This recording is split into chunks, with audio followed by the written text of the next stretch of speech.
नमस्कार, आप देख रहे हैं एवन उत्तर प्रदेश और मैं हूं आपके साथ आयुषी गुप्ता। बुलेटिन की शुरुआत करेंगे इस वक्त की हेडलाइंस के साथ।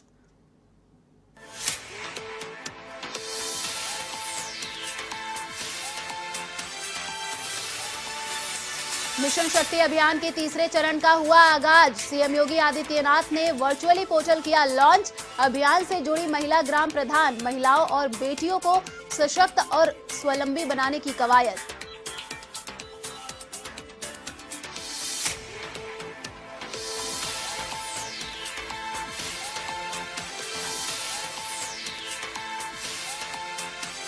यूपी में राजनीतिक पार्टियों में ब्राह्मणों को रिझाने की होड़।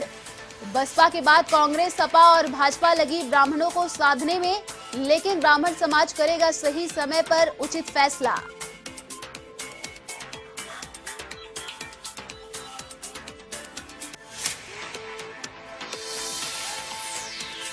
उत्तर प्रदेश में मूसलाधार बारिश का कहर। मुजफ्फरनगर में मकान की छत गिरने से 3 लोगों की मौत, 3 घायल। तो कानपुर देहात में भी ढहे दर्जनों कच्चे घर, आधा दर्जन बचे हुए घायल।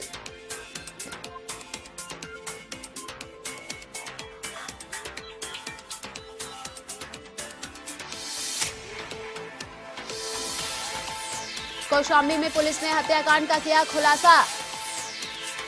5 आरोपियों को किया गिरफ्तार, एक आम के विवाद में ली जान। तो रुदौली पुलिस ने 25,000 के इनामी बदमाश इसरार को किया गिरफ्तार।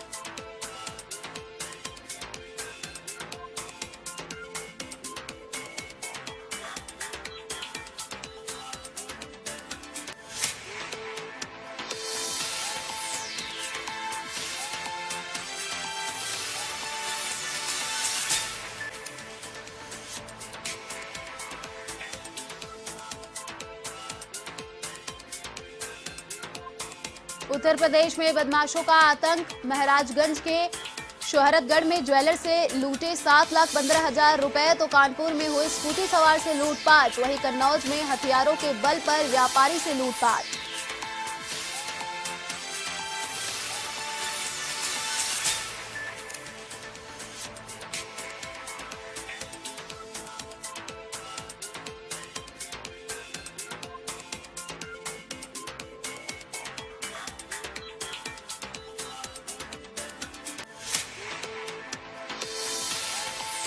और अब खबरें विस्तार से। पेगासस जासूसी मामले को लेकर सुप्रीम कोर्ट में अगले हफ्ते सुनवाई होगी। चीफ जस्टिस एनवी रमना की बेंच के सामने इस मामले को उठाया गया, जिस पर चीफ जस्टिस ने कहा है कि वह अगले हफ्ते इस मामले को सुनेंगे। वरिष्ठ वकील कपिल सिब्बल ने जस्टिस रमना के सामने इस मुद्दे को उठाया। उन्होंने वरिष्ठ पत्रकार एन राम द्वारा दाखिल याचिका का जिक्र किया, जिस पर चीफ जस्टिस ने कहा कि वह अगले हफ्ते इस मामले की सुनवाई करेंगे। साथ ही सुप्रीम कोर्ट में दायर याचिका में अपील भी की गई है कि पेगासस मामले की निष्पक्ष जांच की जाए। इस जांच की अगुवाई सुप्रीम कोर्ट का कोई मौजूदा या रिटायर्ड जज करे। आरोप है कि सरकारी एजेंसियों ने पेगासस स्पाईवेयर की मदद से पत्रकारों, जजों और अन्य लोगों की जासूसी की। आपको बता दें कि अंतर्राष्ट्रीय मीडिया द्वारा इस मामले का खुलासा किया गया था।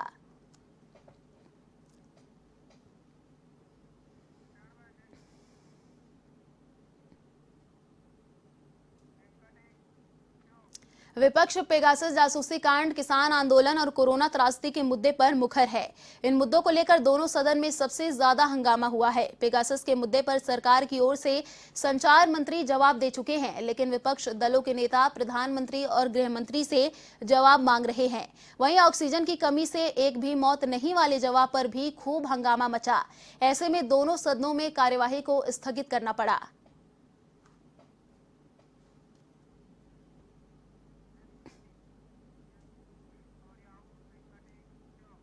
यूपी में महिलाओं और बेटियों को सशक्त व स्वावलंबी बनाने के लिए चल रहे मिशन शक्ति अभियान के तीसरे चरण का आगाज हुआ। मुख्यमंत्री योगी आदित्यनाथ ने वर्चुअली पोर्टल लॉन्च किया। दावा किया जा रहा है कि महिलाओं की सुरक्षा और सशक्तिकरण के लिए शुरू किया गया है। इस बार मिशन शक्ति अभियान अगले चरण में एक नए कलेवर में नजर आएगा। खास बात यह है कि इसमें नवनिर्वाचित महिला ग्राम प्रधानों को भी जोड़ा गया। साथ ही ग्राम स्तर पर महिलाओं को सशक्त और जागरूक करने में महिला ग्राम प्रधान अहम भूमिका निभाएंगी।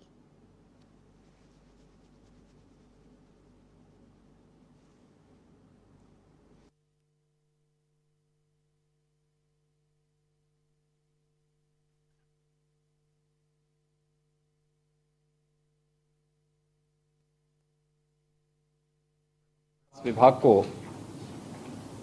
आदरणीय प्रधानमंत्री जी की मंशा के अनुरूप ग्रामीण क्षेत्र में गरीबी उन्मूलन और महिला सशक्तिकरण के लिए किए जा रहे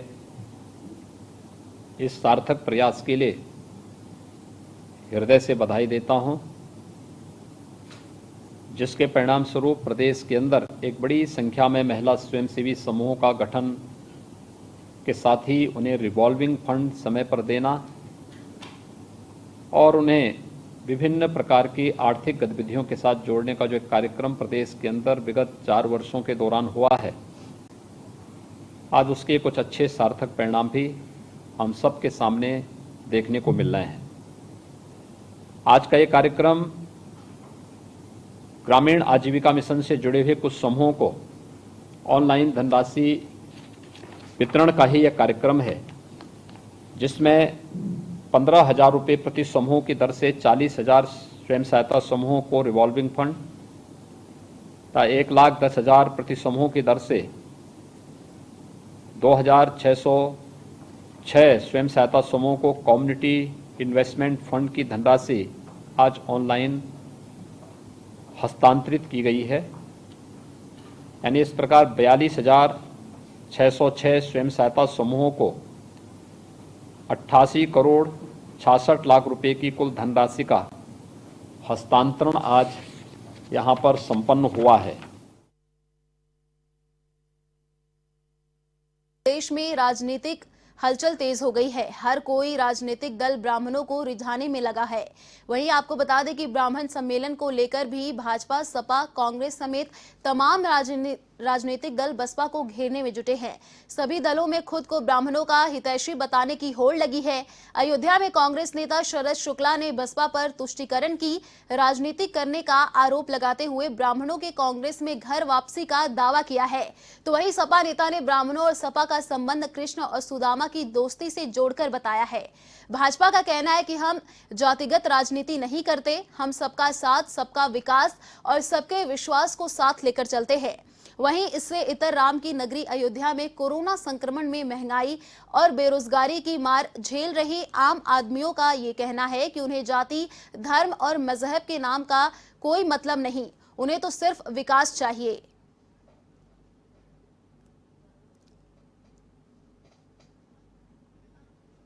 ब्राह्मण एक बड़े वोट बैंक के रूप में राजनीतिक दल लोग उसको देख रहे हैं। मैं ये समझता हूं कि इस तरह के जो ब्राह्मण सम्मेलन लगातार किए जा रहे हैं, लगातार 4.5 वर्ष के कार्यकाल में योगी आदित्यनाथ जी की सरकार के अंदर लगातार बहुत सारे ब्राह्मणों को उत्पीड़न किया गया, अत्याचार किया, उनकी हत्याएं तक की गई। मैं ये 2 दल जो लगातार सम्मेलन कराने की बात कर रहे हैं, इनसे मैं पूछना चाहता हूँ, क्या पिछले 4.5 वर्ष के कार्यकाल में ब्राह्मणों के उत्पीड़न के ऊपर इनके मुँह से कोई बयान तक आया है?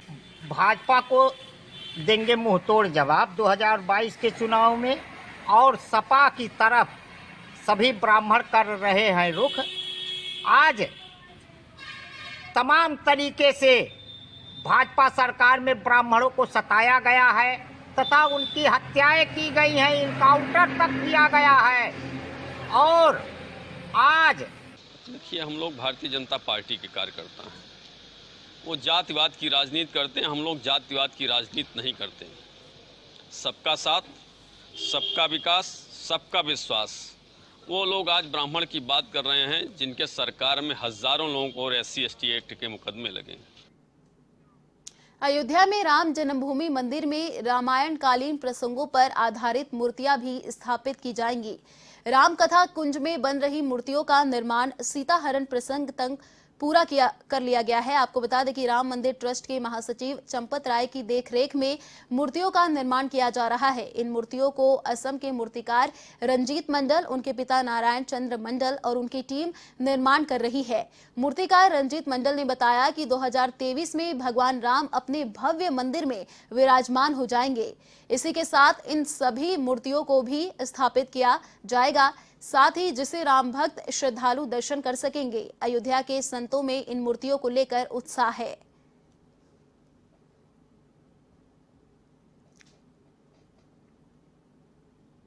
सीता हरण तक चल रहा है काम, और हम आए हैं 2015 में, और हमारा जो आए हैं, हमारा लड़का तो और आगे आया था, मैंने लगभग 96 में 22-23 साल हो गया। ये तो हम सुने हैं जो आपका राम मंदिर का जो बन जाएगा और वही में स्थापित होगा। कौशाम्बी के कोखराज थाना के ककोड़ा गांव में बागवान हत्याकांड का खुलासा पुलिस ने 24 घंटे के अंदर कर दिया। पुलिस ने इस मामले में 5 आरोपियों को गिरफ्तार किया। साथ ही आपको बता दें कि पुलिस के मुताबिक आम की बागवानी करने वाले ब्रजलाल और उनकी पत्नी से महज एक आम को लेकर शिव बाबू नामक एक व्यक्ति का विवाद हो गया था। इसी कारण उसने कुछ बदमाशों से ब्रजलाल और उनकी पत्नी पर हमला करवा दिया। साथ ही इसमें ब्रजलाल की मौत हो गई थी और उनकी पत्नी गंभीर रूप से घायल भी हो गई थी, जिनका इलाज चल रहा है। इस मामले का खुलासा करने वाली पुलिस टीम को एसपी ने 10,000 रुपए देकर सम्मानित करने की घोषणा की है। वहीं पुलिस ने आरोपियों को न्यायालय में पेश किया, जहां से उन्हें जेल भेज दिया गया है।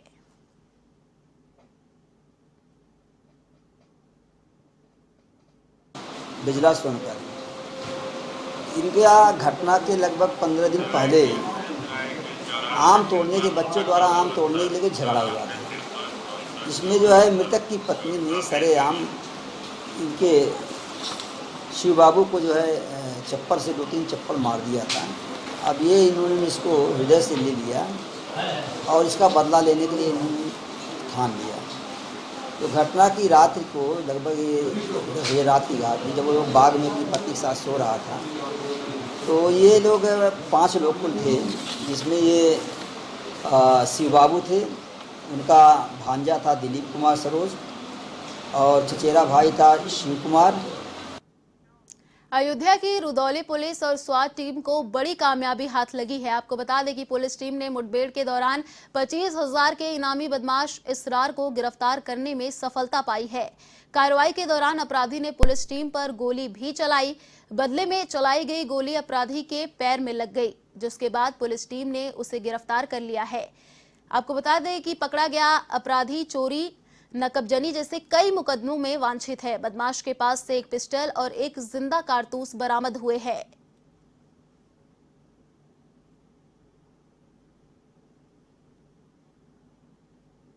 थाना रुदौली क्षेत्र में थाना रुदौली पुलिस और स्वाट टीम की एक 25,000 के इनामिया बदमाश इसरार के साथ मुठभेड़ हुई है। इस मुठभेड़ में आत्मरक्षात्मक कार्रवाई में इसरार के पैर में गोली लगी है। इसरार 25,000 का इनामिया है और साथ ही साथ ये चोरी, नकबजनी इत्यादि कई मामलों में वांछित चल रहा है। सिद्धार्थनगर जिले में एक युवक का शव मिलने से पूरे क्षेत्र में सन्नाटा पसर गया है। मिश्रौलिया थाना क्षेत्र के बहरोवा घाट गांव में बूढ़ी राप्ती नदी के किनारे संदिग्ध हालत में 20 वर्षीय युवक का लाश मिला। इसकी सूचना मिलते ही मिश्रौलिया थाने के सीओ और एसएसपी सहित कई थाने की पुलिस और भारी संख्या में भीड़ पहुंच गई। बताया जा रहा है कि युवक गुरुवार शाम को लापता था। सुबह घर से कुछ दूरी पर नदी के किनारे झाड़ियों में ग्रामीणों को युवक का शव मिला और इसकी सूचना ग्रामीणों ने परिवार वालों और पुलिस को दी। परिवार वालों ने गांव के एक परिवार पर नामजद तहरीर की, साथ ही मृतक की मां ने गांव के ही कुछ लोगों पर हत्या का आरोप लगाया है और उनकी गिरफ्तारी को लेकर शव के साथ दरवाजे पर बैठ गई। मौके पर पहुंचे एडिशनल एसपी ने आरोपियों की गिरफ्तारी का आश्वासन दिया है।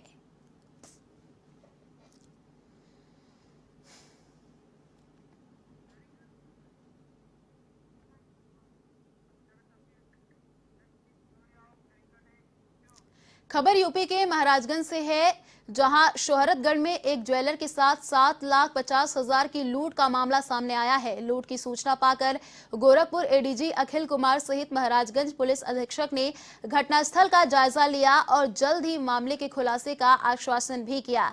जानकारी के मुताबिक शोहरतगढ़ निवासी ज्वेलर कार से गोरखपुर की तरफ जा रहा था, तभी फरिंदा धानी मार्ग के टोल के पास बाइक सवार बदमाश वारदात को अंजाम देकर फरार हो गए। फिलहाल मामले की जांच जारी है।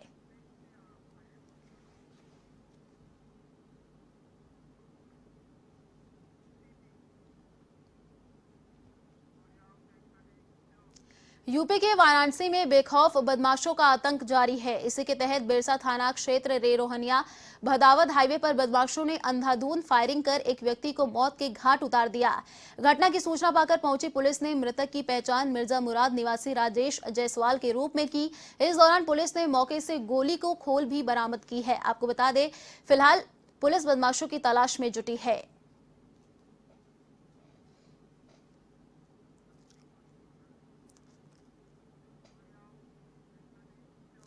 यूपी के बस्ती जिले के 2 गांवों में चोरों की जमकर धमचौकड़ी देखने को मिली। चोरों के बरहपुर और सकरदहा गांव के घरों को निशाना बनाते हुए जेवरात और लाखों रुपए पर हाथ साफ कर दिया। इधर सोचे की सूचना मिली तो क्षेत्र में हड़कंप मच गया। इस दौरान पुलिस ने मौका मुआयना कर आरोपियों की तलाश शुरू कर दी है।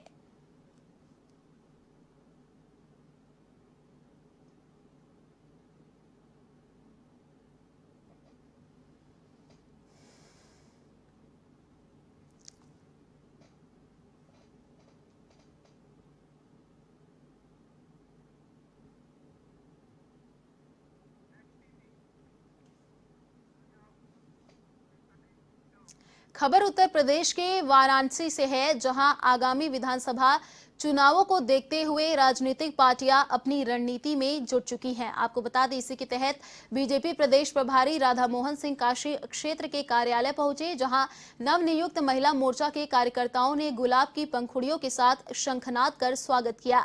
प्रभारी राधा मोहन ने काशी क्षेत्र के कार्यकर्ताओं की बैठक ली, जिसके बाद पार्टी के सांसदों और विधायकों की भी बैठक ली और आगामी विधानसभा चुनाव की तैयारियों को लेकर दिशा निर्देश भी दिए।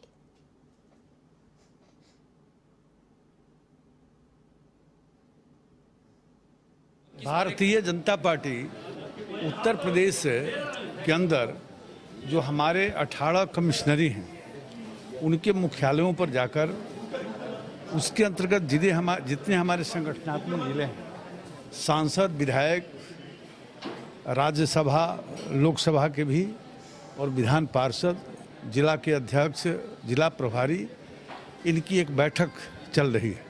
अभी तक लगभग 9 कमिश्नरी में बैठक हो चुकी है और इन बैठकों में हमारी जो आगामी कार्यक्रम है उसकी योजना बनाते हैं और सब मिलजुल कर आगामी कार्यक्रमों को प्रभावी रूप से उसका प्रगटीकरण हो, इसकी रचना करते हैं।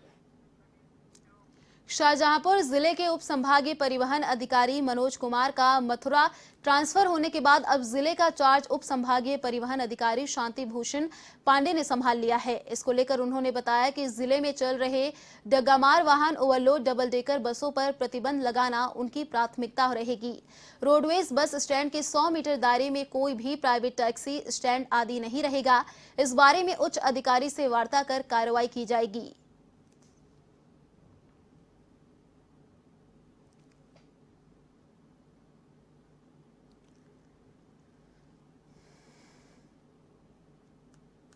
हमने अभी जब से चार्ज लिया है, इस पर लगातार कार्रवाई कर रहे हैं। डग्गामार वाहन बिल्कुल भी अलाउ नहीं किया जाएगा। परमिट, जो बसें होती है ऑल इंडिया परमिट की, ये परमिट शर्तों का उल्लंघन करती हैं, उनके जो जुर्माना होता है 10,000 रुपये पेनल्टी होती है। विदाउट परमिट इसमें अभी तक कोई भी बस नहीं पाई गई है। इनका जो गलती है कि रही है कि एक जगह सवारी उठा के बीच में न भरें, एक जगह से ले जाए दूसरी जगह उतारें। अगर परमिट शर्तों का उल्लंघन करते कोई भी बस पाई जाएगी, उस पर नियमानुसार कार्रवाई की जाएगी और प्रश्न शुल्क वसूल किया जाएगा। रिलायंस जियो भारत की अग्रणी डिजिटल और टेक्नोलॉजी कंपनी है, जिसने राजस्थान में एक बार फिर अच्छा प्रदर्शन किया है। जियो ने राजस्थान में मई 2021 तक 2,58,00,000 मोबाइल ग्राहकों का आधार हासिल किया है। दरअसल इस बड़े ग्राहक आधार के साथ जियो राजस्थान में नंबर 1 टेलीकॉम ऑपरेटर के साथ बरकरार है।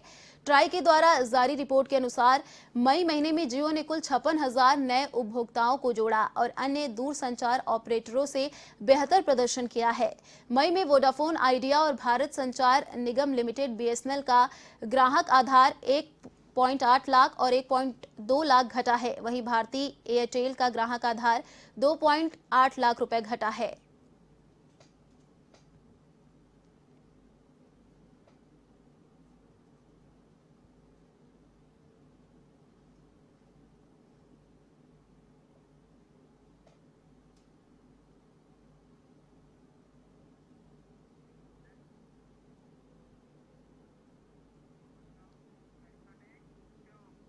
प्रतिभा कभी भी अवसर का मोहताज नहीं होती और ना ही संसाधनों की कमी प्रतिभाओं को रोक सकती है, बल्कि प्रतिभाएं अपने लिए अवसर तलाश ही लेती हैं। ऐसी ही एक प्रतिभा ने कोरोना वैश्विक महामारी के दौरान अपनी सीमित संसाधनों से मोबाइल डिवाइस से ट्रेन चलाने का कारनामा कर दिखाया है। यह अजब कारनामा किया है जनपद बहराइच के तहसील कैसरगंज ग्राम सभा नौगैया के नवनीत कुमार यादव ने। होनहार छात्र नवनीत ने अपनी कला से कैसरगंज रेलवे स्टेशन और वहां की कलाकृतियों को सुंदर ढंग से प्रस्तुत किया है। इस प्रोजेक्ट में ट्रेन मोबाइल के डिवाइस से चलती है और इसे ब्लूटूथ से भी चलाया जा सकता है। इससे पहले भी इसने एक ऐसी ही डिवाइस बनाई थी जो पानी की टंकी फुल होने पर मोटर को ऑटोमेटिक बंद कर देती थी, जिससे पानी की बर्बादी नहीं होती है। नवनीत ने कक्षा 5 तक की पढ़ाई अपने दादा के साथ रहकर सेक्रेड हार्ट स्कूल गोंडा से पूरी की है और वर्तमान समय में कक्षा 9वीं की पढ़ाई कर रहा है। उसका कहना है कि कैसरगंज में अभी तक ट्रेन की सुविधा नहीं है, जिससे लोगों को आने जाने में असुविधा होती है। इसके लिए स्थानीय विधायक और सहकारिता मंत्री मुकुट बिहारी वर्मा से कैसरगंज को रेल मार्ग से जोड़ने की मांग की है।